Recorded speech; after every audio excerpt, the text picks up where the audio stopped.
Hello, this is Mashit and Smash It, but you can call me Mash or Mash It for short.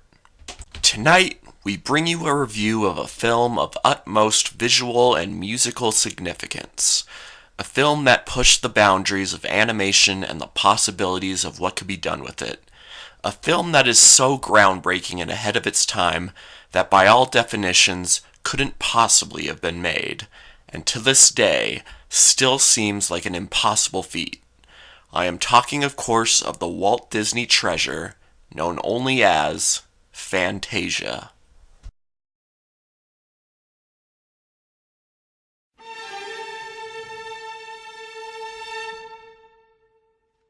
The third of Walt Disney's animated features, this movie took a slightly different approach and structure than previous Disney films, or even films in general. While working on a particularly expensive Silly Symphony short in an effort to help restore the popularity of the company mascot, Mickey Mouse, old Walt was inspired to create an entire movie filled with animations set to famous classical compositions. He enlisted the help of the Philadelphia Orchestra, led by legendary conductor Leopold Stokowski, to perform the compositions in question, with composer and music critic Deems Taylor serving as the master of ceremonies for the production. This movie is practically a live concert, but with animated visuals put over the performances. These visuals serve as a sort of expansion to the music, a lot like music videos for more contemporary songs. Some create little stories, others simply serve as a sequence of imagery, ranging from fully tangible to abstract. So with that in mind, there's really not much to discuss in terms of story. In fact, due to the nature of this movie, a lot of the categories that make up the general structure of my reviews will be compromised to say the least. That said, I can still discuss each of the segments and my overall opinion of them. First up, it's Toccata and Fugue in D minor by Johann Sebastian Bach, by far the most abstract of all the segments. Imagine listening to a symphony, watching the performers for a couple minutes, and then closing your eyes and visualizing the music being played. This segment captures that sensation perfectly, with a series of strange, almost dreamlike images that are not unlike what most people might visualize in this situation.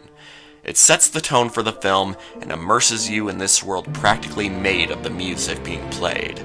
A brilliant piece of both music and animation, and an excellent way to begin the film.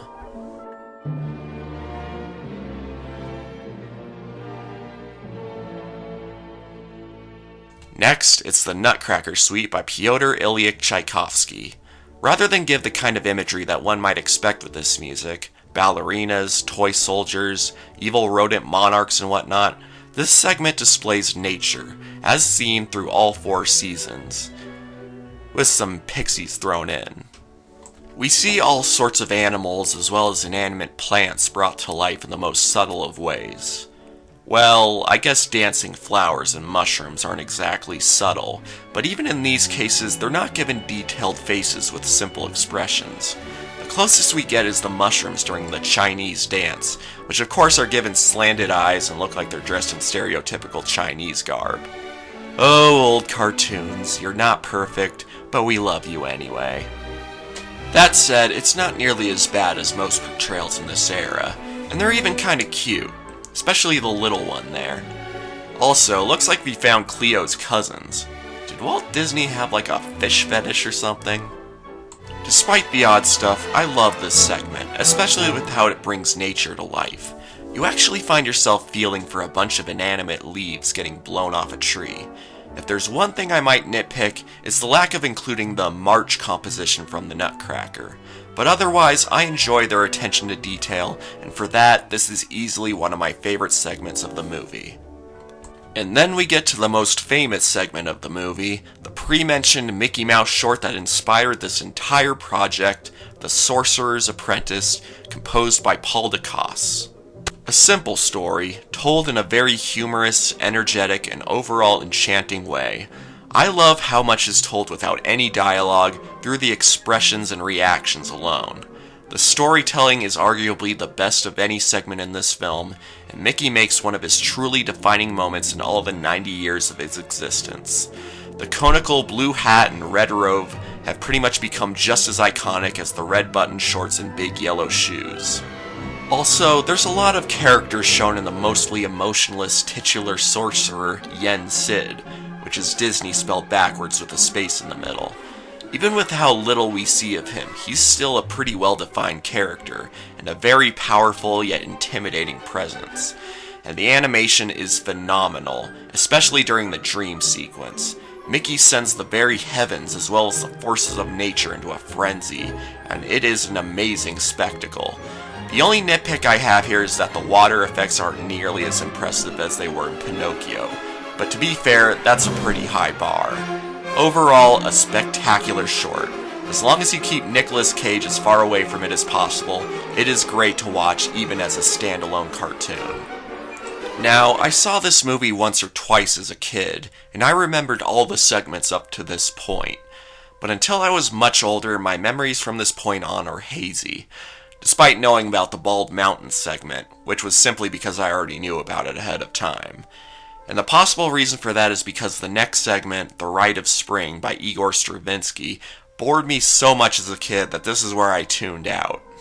Sure, it gets more interesting later, but the first chunk of this segment is mostly just lava, volcanoes, more lava, some rain, and other naturey stuff. Now, as an adult, I appreciate it a lot more. This truly is interesting to watch, especially as a guy who is fascinated with the subject of life and how it began. And things only get better once we reach the point where dinosaurs enter the picture. The scene where the T-Rex attacks the Stegosaurus is both intense and somewhat tragic, and it only gets bleaker as we watch the dinosaurs die out, dropping one by one until their bones are all that remain. You feel kind of bad for them, but at the same time, it's kind of a foregone conclusion. While I find this to be a strong segment, it does drag on a little longer than one might prefer. While it was still fascinating, I did feel myself getting the most sleepy during this bit, though to be fair, it was pretty late at night. But overall, I like it for what it is. And then we get to the intermission, followed by a little jam session from the orchestra, and then after a brief and amusing little bit where the very soundtrack is turned into a character, it's back to the main event. We continue the show with good old Ludwig van Beethoven's Pastoral Symphony, probably the segment with the most cuteness. We have cute little unicorns, cute little pegasi, cute little fawns, cute little cupids, and a precious little romance between multiple pairs of topless centaurs. Yeah, fair warning, there are uncovered centaurette boobies in one scene. That said, nothing explicit is shown. We'll get to that later. And this was from a time when animated family movies had slightly less restriction in some areas. We even get a goofy slapstick portrayal of Bacchus, the god of wine. Imagine LeFou from Beauty and the Beast combined with that drunken minstrel from Sleeping Beauty, and you got the right idea. Everything's hunky-dory, until freaking Zeus shows up and literally rains on their parade with a barrage of lightning bolts just for sport. Man, he sure mellowed out by the time Herc was born. Anyway, this segment's fine, nothing really worth criticizing unless you count the racially insensitive centaurettes that were cut from the film. Of course, that's a debate in and of itself, so I'm not going to touch it. I guess it works right after watching everything that happens in Rite of Spring, so I have no real issues. It's nice. I guess if I had to pick a least favorite segment in this movie, it would be Dance of the Hours by Amilcare Ponchielli. I don't hate it or anything. It has some amusing slapstick, and I enjoy the premise of different groups of animals appearing for each of the 4 points of the day, even though the original ballet had a similar premise. But otherwise, nothing truly amazing in this segment, at least compared to the other ones. But hey, this movie's bar is just that high, so even the weakest bit has some things to admire, and is still very much worth a watch. And finally, after 2 consecutive segments that are both cutesy and silly, we get into dark territory as we reach the final segment, which is made of 2 parts. The first part is the second most famous bit of the movie, Night on Bald Mountain by Modest Mussorgsky, which is incredibly dark and intense, with all sorts of freaky imagery flying at you. This soon makes way for the second part, Ave Maria by Franz Schubert, which is soothing, beautiful, and uplifting with all sorts of serene imagery to put you at peace. Obviously, the contrast between these two parts is intentional, portraying the darkest of evil soon being overcome by the purest of good. Since the movie lacks a continuing narrative, Bald Mountain does come off as an unofficial climax of the film, with Ave Maria serving as the resolution. I mean, the demon from Bald Mountain, Chernabog, has always been seen among other iconic Disney villains in a variety of media, so he does pretty much qualify as this movie's primary villain, again despite the lack of a full narrative. And together, these make up what is hands down the best segment of the whole film. Hell, individually they each beat out all the other segments. Bald Mountain is where the animation shines the brightest, with all sorts of eerie effects that create a variety of horrifying apparitions and sinister, multicolored flames. Chernabog is such an imposing presence that he is easily the most frightening of all the Disney villains. Even Maleficent herself would tremble in his presence. And they do little to hold back the satanic themes, going as far as they possibly could without making the film unsuitable for kids, despite the nipples on the harpies. Once again, a debate in and of itself that I'm not touching, even though I want to. Boob joke. This segment is so intense that it could be too much for some kids, and it's this intense, sinister evil being portrayed that makes it so brilliant. And if it's too much for you, thankfully what follows should offset it enough. Ave Maria has its own form of brilliant animation. As opposed to Bald Mountain, where countless scary images are being thrown at you in quick succession, Ave Maria lets you take in the peaceful environment with very little to see but the pretty scenery, as well as the robed priests holding torches. It doesn't need to show anything else. Everything is summed up perfectly with the minimal imagery and brilliant music.